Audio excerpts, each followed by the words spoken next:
Question number 21. Mr. Kishore, an employee of HUF, furnishes the following particulars of his income for the financial year 21-22. Net basic salary 2,70,000 after deducting contribution to RPF 30,000 rupees. तो यहाँ पे भी वही हुआ है, 2,70,000 में से 2,70,000 ये RPF का पैसा डिडक्ट करने के बाद बता रहे हैं। तो यहाँ पे जो हम बेसिक सैलरी फॉर्मेट में लेते हैं उसमें 2,70,000 प्लस 30,000 कर देंगे, तब वो हमारी बेसिक सैलरी आएगी। Employees contribution to RPF 30,000 rupees. तो एम्प्लॉयर कंट्रीब्यूशन दे रखा है और एम्प्लॉयर कंट्रीब्यूशन में सैलरी के 12% तक एग्जेम्प्ट रहता है। तो यहाँ परसेंटेज बता नहीं रखा है, तो पहले हम salary for recognized provident fund calculate कर लेंगे, फिर उसका 12% निकाल लेंगे, जितना ज़्यादा होगा या कम होगा उसके हिसाब से यहाँ लिख देंगे।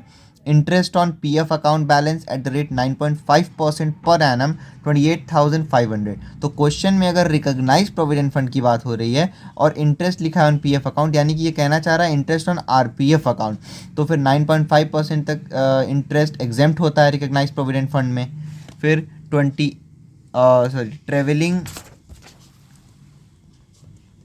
Travelling allowance for tour 2,400 rupees. तो ट्रेवलिंग अलावेंस फॉर टूर को हम ऑफिशियल टूर मानते हैं और एग्जेम्प्ट कर देते हैं। City compensatory allowance 10,000 rupees fully taxable. Bonus 15,000 fully taxable. Entertainment allowance 5,000 fully taxable क्योंकि ये प्राइवेट एम्प्लॉय हैं।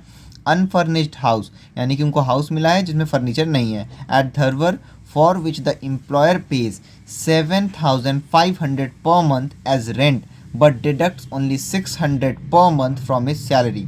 तो पहली बात तो ये अनफर्निश्ड हाउस है और रेंट फ्री हाउस दिया गया है। एम्प्लॉयर पे कर रहा है 7,500 पर मंथ एज रेंट, यानी कि हमने पढ़ा है प्राइवेट एम्प्लॉय के केस में रेंट फ्री हाउस में दो कंडीशन, एक होती है जब कंपनी का खुद का घर हो, दूसरा जब कंपनी ने रेंट पे लिया हो। तो यहाँ कंपनी ने रेंट पे लिया है। जब कंपनी रेंट पे लेती है तो हम लिखते हैं फॉर्मूला 15% ऑफ सैलरी और rent paid by the employer. फिर उसमें से वही फर्नीचर तो है नहीं, तो बस अगर कोई अमाउंट एम्प्लॉय ने पे किया तो उसको लेस कर देंगे। तो यहाँ अमाउंट पे किया है एम्प्लॉय ने 600 पर मंथ, तो ये डिडक्ट हो जाएगा। Free gas and electricity provided by the employer at a cost of ₹500 per month, तो ये भी फुली टैक्सेबल होगा। The employer has provided a small car for private and official purposes, expenses for private purpose are met by mister Kishore. तो एक small car provide हुई है, both use के लिए यूज़ हो रहा है और एक्सपेंसेस मेट कर रहे हैं मिस्टर किशोर यानी कि एम्प्लॉय। तो जब own by employer and expenses by employee हो रहा है और बोथ यूज़ है, तो फिर स्मॉल कार का लगता है 600 पर मंथ। ये याद करना पड़ेगा आप लोगों को। Compute is taxable salary for the assessment year 22-23। Solution देखते हैं इसका।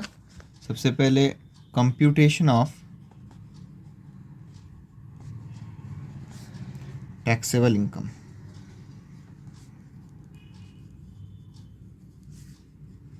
For the assessment year 22-23। उसके बाद सबसे पहले बेसिक सैलरी, तो इसमें 2,70,000 प्लस 30,000, क्योंकि 30,000 डिडक्ट कर दिया गया था पहले ही, तो 30,000 रुपीज़ ऐड कर देंगे, ये आ जाएगा 3,00,000 रुपये आउटर कॉलम में। उसके बाद employer contribution to RPF, employer contribution to recognized provident fund, तो ये हमने पढ़ा है 12% ऑफ सैलरी तक एग्जेम्प्ट रहते हैं। तो पहले इसको नीचे कैलकुलेट कर लेते हैं।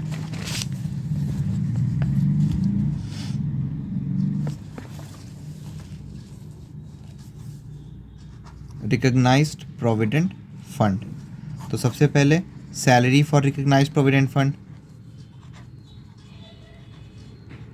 इसका फॉर्मूला होता है basic salary plus DA retirement plus DP plus commission on sales.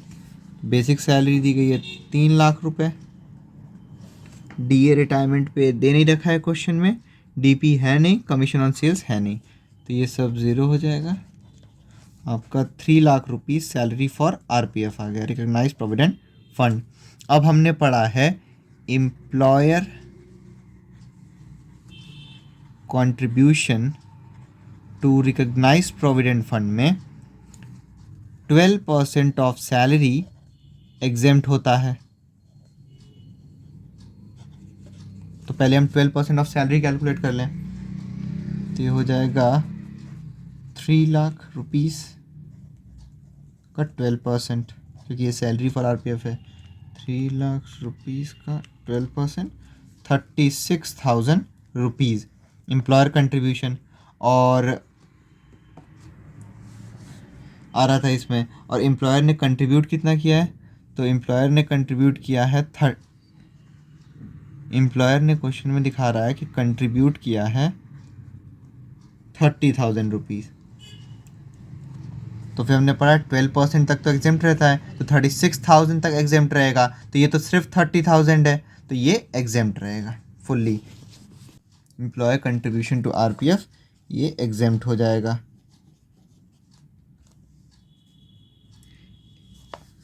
Interest on RPF 9.5% तक एग्जेम्प्ट होता है।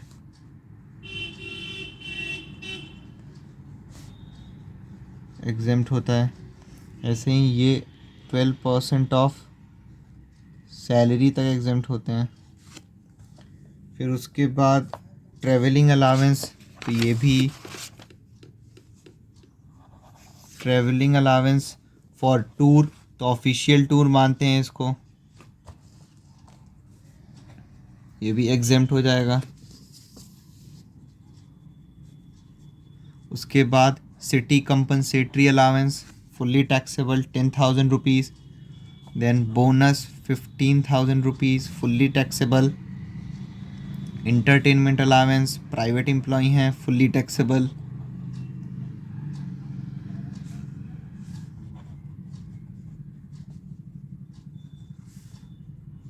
₹5,000। अनफर्निश्ड हाउस, तो रेंट फ्री हाउस कैलकुलेट करना है, तो भी कैलकुलेट कर लेते हैं।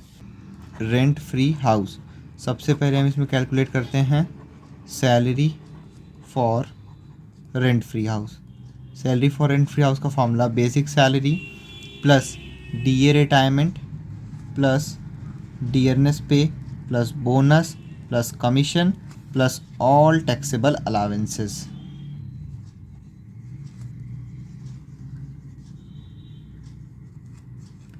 बेसिक सैलरी है 3 लाख रुपए, डीए रिटायरमेंट और डीपी है नहीं, बोनस दे रखा है 15,000 रुपये,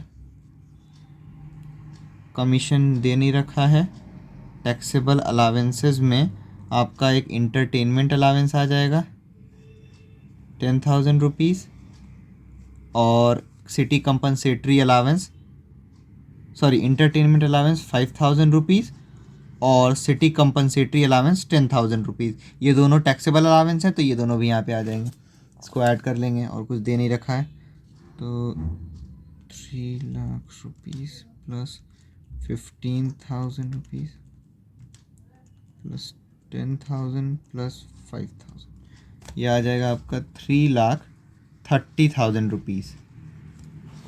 ये है condition house taken on rent by employer. तो इस कंडीशन में जब एम्प्लॉयर ने रेंट पे ले रखा होता है, तो हमको पॉपुलेशन से मतलब नहीं है, सीधे 15% ऑफ सैलरी और रेंट पेड बाय एम्प्लॉयर।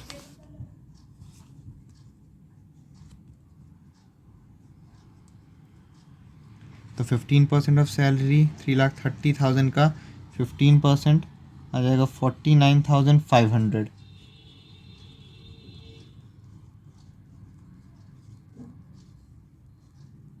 और rent paid by the employer, तो एम्प्लॉयर ने इसमें रेंट कितना पे किया है, एम्प्लॉयर ने रेंट पे किया है 7,500 पर मंथ, तो 7,500 इंटू 12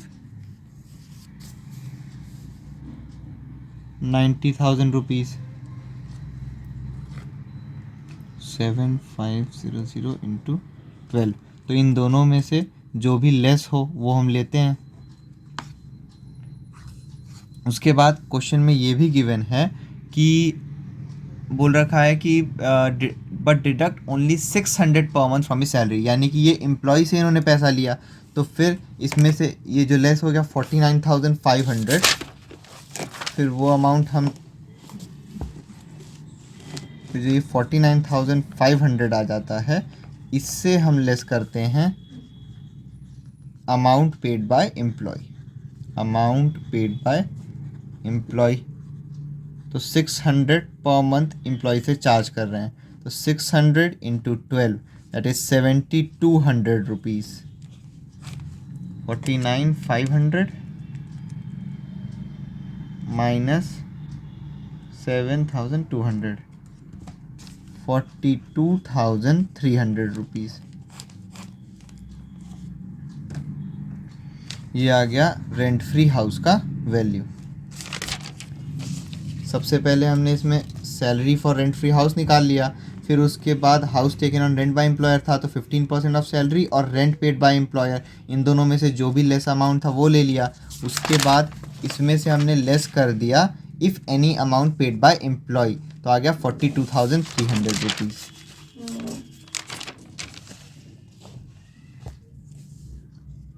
42,300 रुपीज़। उसके बाद रेंट फ्री हाउस के बाद दिया हुआ है gas and electricity, employer provide कर रहा है, फुल्ली टैक्सेबल है ये। 500 इंटू 12, 6,000 रुपये। उसके बाद दिया हुआ है employer has provided a small car, तो स्मॉल कार दिया हुआ है, और क्वेश्चन में बोला है कि expenses are met by employee, तो ओन बाय एम्प्लॉय है और एक्सपेंस ओन बाय एम्प्लॉयर है और एक्सपेंसेस बाय एम्प्लॉय है, और बोथ यूज़ के लिए है।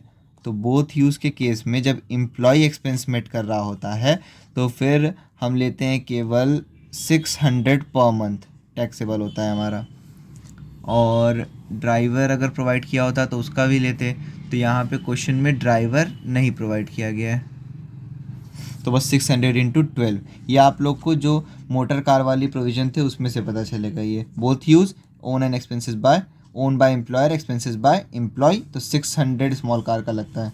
यह आ गया 7,200 रुपीज़। क्वेश्चन में और कुछ गिवन नहीं है, इसको ऐड कर लेते हैं।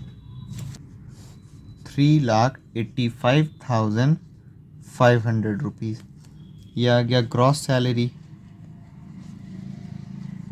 फिर उसके बाद इसमें से लेस कर देंगे हम स्टैंडर्ड डिडक्शन।